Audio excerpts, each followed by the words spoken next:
Hey, what's up everyone? Morey Croson here, and we have a brand new breakdown for you today on Bryce Young, who's one of my favorite quarterbacks to watch both in college and in pros, and he's been one of my favorite quarterbacks to watch even since he was in high school, and we're going to start the video right now.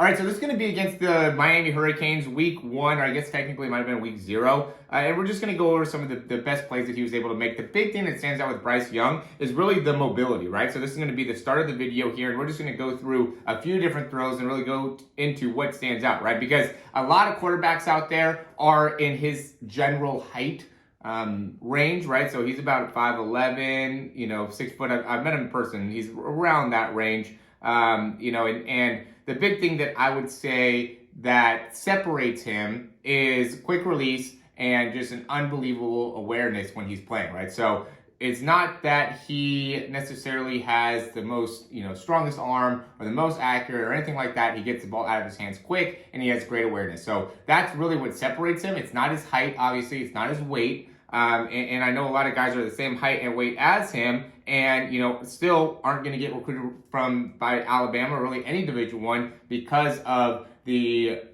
too much time spending with the ball in the hand and really not having the pocket awareness that he does and being able to escape, keep the balls downfield or keep the eyes downfield and be able to put excellent job. Here's another big play, right? So they brought extra pressure here. The linebacker ends up picking up the running back. He checks on that, but they still ended up bringing 1, 2, 3, 4, 5, 6 guys, right? They had 6 guys able to block, and he does a great job here stepping up in the pocket, right? And being able to really make a play, throw the ball here, be very accurate with the throw, even though he was about to take a shot. Boom, gets the ball out of his hands quick, takes the shot, is able to make an accurate throw. First down, move the change. Another great reason, this is why you love Bryce Young, is he just makes these types of plays look effortless, and he does it all game long.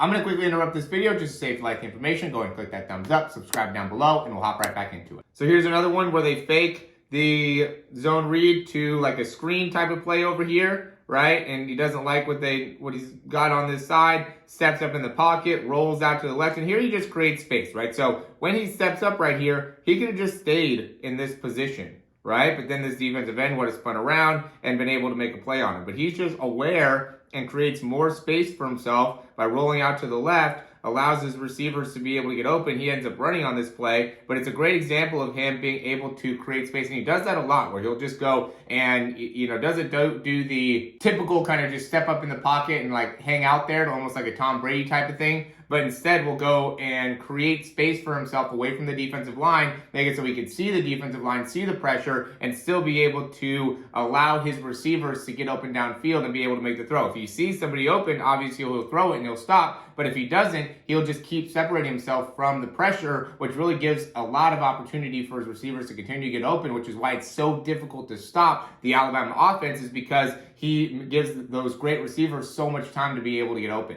All right, so here's going to be a delayed blitz, right? They rush in 3, and then the linebacker comes in late. Both linebackers end up coming in late, and he's still able to get rid of the ball very, very accurately. Knows he's going to take a shot here. Does a great job throwing on the run, right? That's another big thing, is even though he's going to take a shot and throw on the run, he still is very, very accurate. There's a lot of quarterbacks that I know that struggle with being accurate when they are throwing on the run. And he's somebody that will be able to get outside, right? That right tackle goes and collapses in. They end up triple teaming this defensive lineman here, given the opportunity for this linebacker to be able to create pressure, but he stays calm, knows he's going to get hit, delivers a great throw, takes the shot, and, you can see the frustration on the linebacker's face here, where he's just like, I don't know what I can do here. All right, so this will be an example of him getting the ball out of his hands quick, right? So it's a quick play action, or fake the read zone option here, and, I'd say it looks like front hand is away, probably in that area, about 0.70, and he gets the ball out of his hands. Obviously he didn't put a ton into it here, but gets the ball out of his hands at 0.33. Okay, great example, getting the ball out of your hands quickly and giving the receiver plenty of opportunity here. That's one-on-one with the linebacker, and I guess essentially it ends up being 2-on-1, since they got one guy blocking over here, and gives the receiver the opportunity to be able to make some quick, easy yards. Here's an awesome play where he's going back. It's 3rd and 5. They just came out of halftime here, and I think they ended up having like a turnover too, and then they got a turnover back. Anyways, he's sitting in his own end zone, 3rd and 5, right out of halftime, and just delivers an absolutely beautiful throw here, being able to really sit back, allow. So we'll go last one here just because there's really not very many throws where you could get a good shot of how much time it takes him to get the ball out of his hands. But here we go. It's another fake run. I would say, again, front hand leaves the ball there at about 0.50, right? The overall quality isn't great here. And then it's out of his hands there by 0.80, right? So that would be 0.3 seconds. Okay, point is, he's getting the ball out of his hands in 0.33 or less, especially on those quick screens, right? So we got to work on being able to get the ball out of our hands quickly. So if you're 5'11", 6 foot, right, what are some of the main things that we learned from watching this video?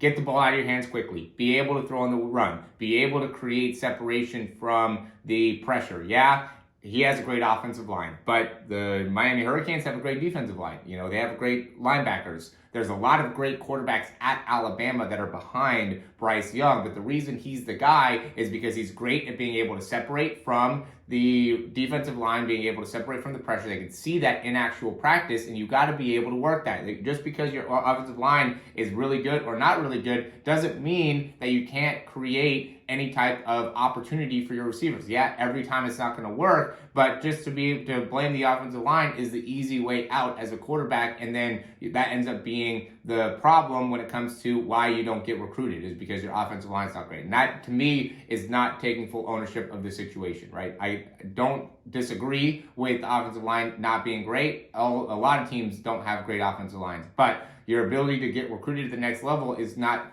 focusing on that issue, but instead making it so you can, even with a great offensive line, still produce, still win games, still be able to make completions, still be able to make your receivers look good, and that's what colleges are looking for. So I really challenge you to take some ownership and be able to perform at the same type of level that Bryce Young is. You can do it.